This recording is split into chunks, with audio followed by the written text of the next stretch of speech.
Hey everyone, welcome back to my channel. If you're new here, hey, my name is Shantel, and this is gonna be my January TBR. Yay!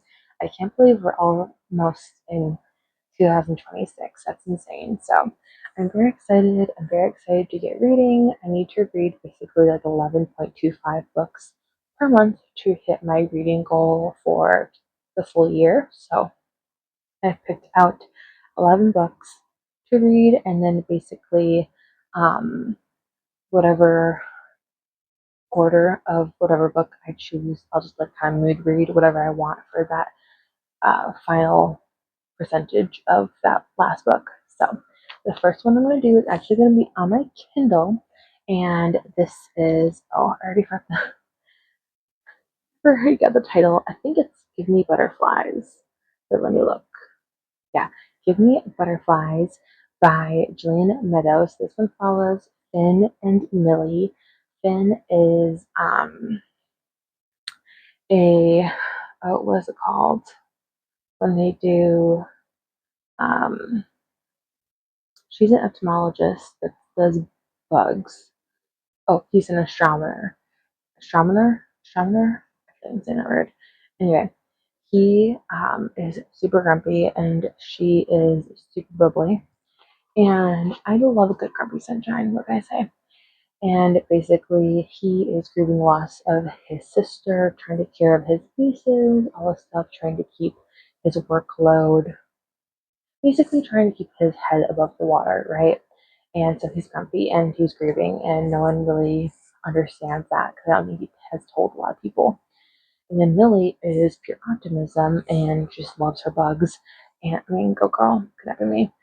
And basically she's like, get rid of this guy, like what's this guy being such a jerk for? And she wants to be the museum curator, and he's on the interview committee, so they kind of can't just avoid or ignore each other. They have to keep in contact with each other. So it sounds really sweet. I love like found family. It's one of my favorite tropes.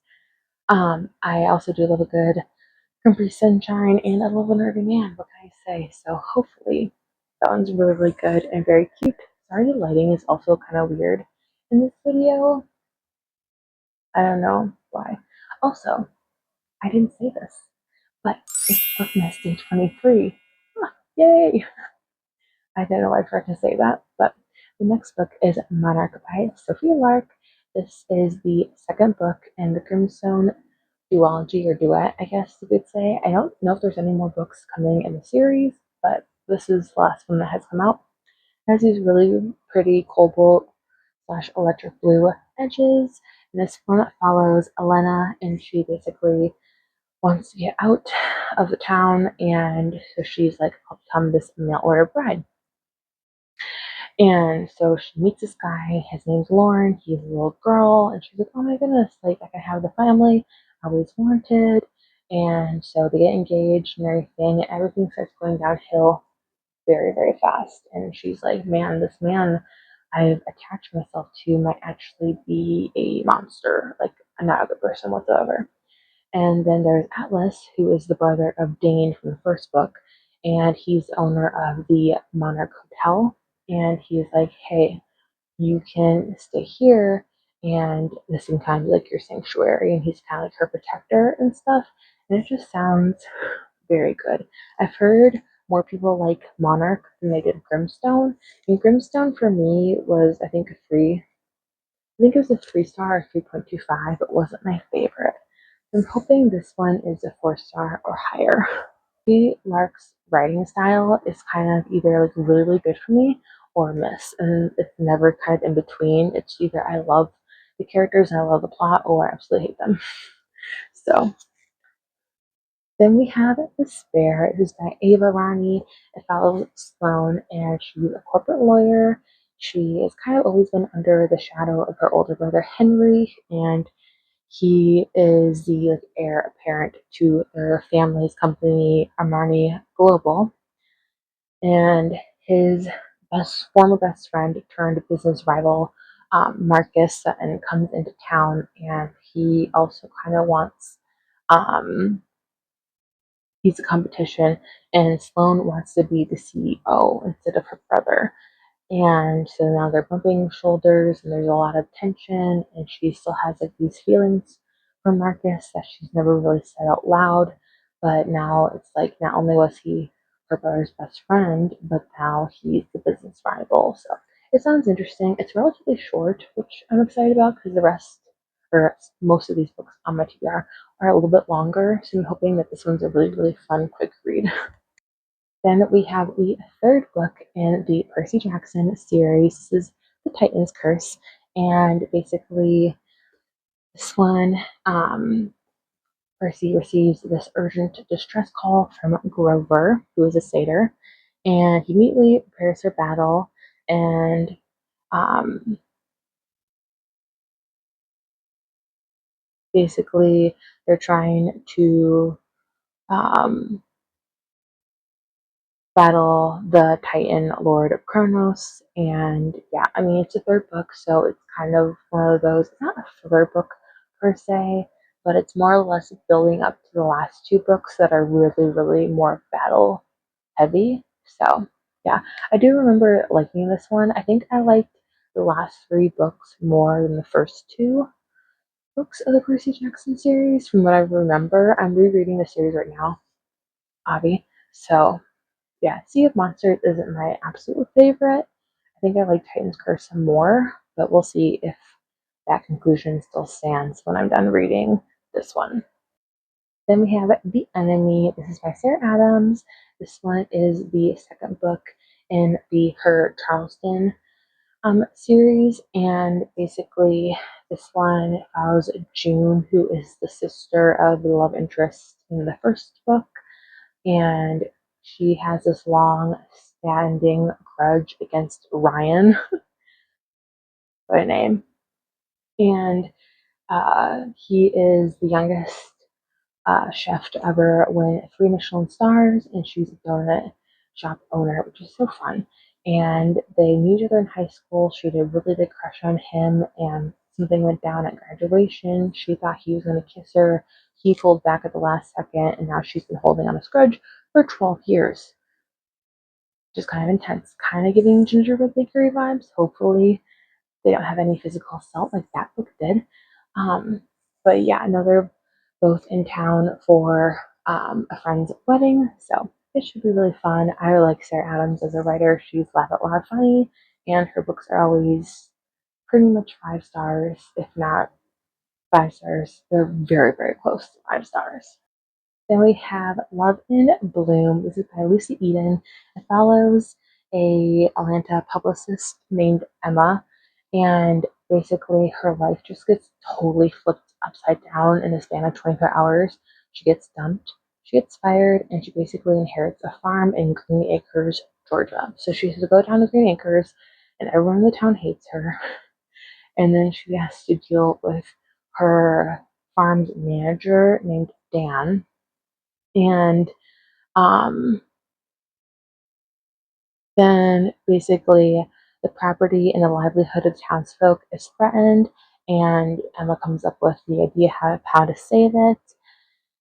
And then, yeah, I think they all kind of begin to trust her and they fall in love. But, like, look at this cover.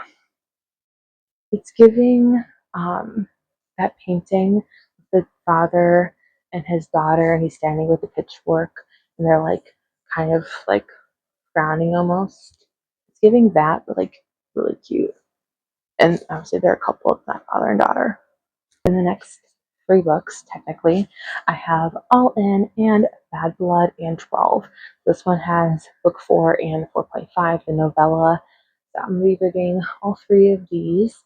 And this one is about a serial killer in Las Vegas. And this one is the conclusion for Cassie's mom's murder. So it sounds interesting. I'm kind of sad to read these books because I don't want the natural series to end. I kind of feel like Jennifer Lynn Barnes should just continue to write the natural series, and like, who cares if they're 22, 23 years old? Just continue to write more books in the series. Like, put out a book that's like, oh, it spans like, oh, it might be a book per year, but it span only like 6 months. You can have a series going for like 4 or 5 more books before they're too old, if you want to make the characters retire, so to speak. But I feel like she should. I don't know. I love these books so much. I have The Housemaid by Free McFadden. This is, oh, sorry, The Housemaid's Secret by Free McFadden. This one is the second book in the Housemaid series. It still follows Millie, follows a new family, new devious plans, and basically, um, yeah, she thinks that her employer Douglas is like slowly killing his wife because she's really, really sick and she basically won't come out of her room. So sounds interesting. I might be reading this one with my Shanty's Book Cove book club on Fable. So if you want to join that, definitely join. Free to join. All you have to do is just read the book.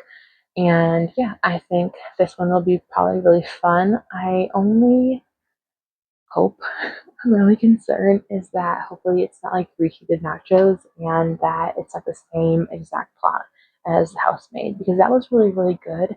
But I don't want to read the exact same thing over again. And that's kind of how The Tenant was for me. I DNF'd that one because I felt like it was kind of reheated nachos. So fingers crossed. And the last book is The Serpent and the Wings of the Night by Carissa Broadbent. This is probably, from what I've heard, it's Twilight meets Hunger Games. I think that sounds like a fantastic time. So, yeah, I am very, very excited for this one. It is a little bit longer. It's just over 450 pages. So, kind of chunky, although good flop. And this one follows Aurea, and basically she's a human. She's adopted by this vampire king, and she has to join this legendary tournament that's held by the goddess of death herself. And basically, to survive, she has to make this alliance with this mysterious rival, and chaos ensues. And I think it just sounds like a really, really good time. I've heard pretty much nothing but praise for this series. I don't know if it's concluded or not, but by the time I get all the books and I'm done reading all the books, it probably will be concluded. So, yeah, I'm really excited for this one though, and I love the cover of it. I don't know what it is exactly about it, but there's something like, oh, so good. But yeah, when we get all the books and we can see the stack and how much pages I have to read in January. Oh my goodness, don't want to drop this. Yeah, it's a pretty good stack, if I don't say so myself.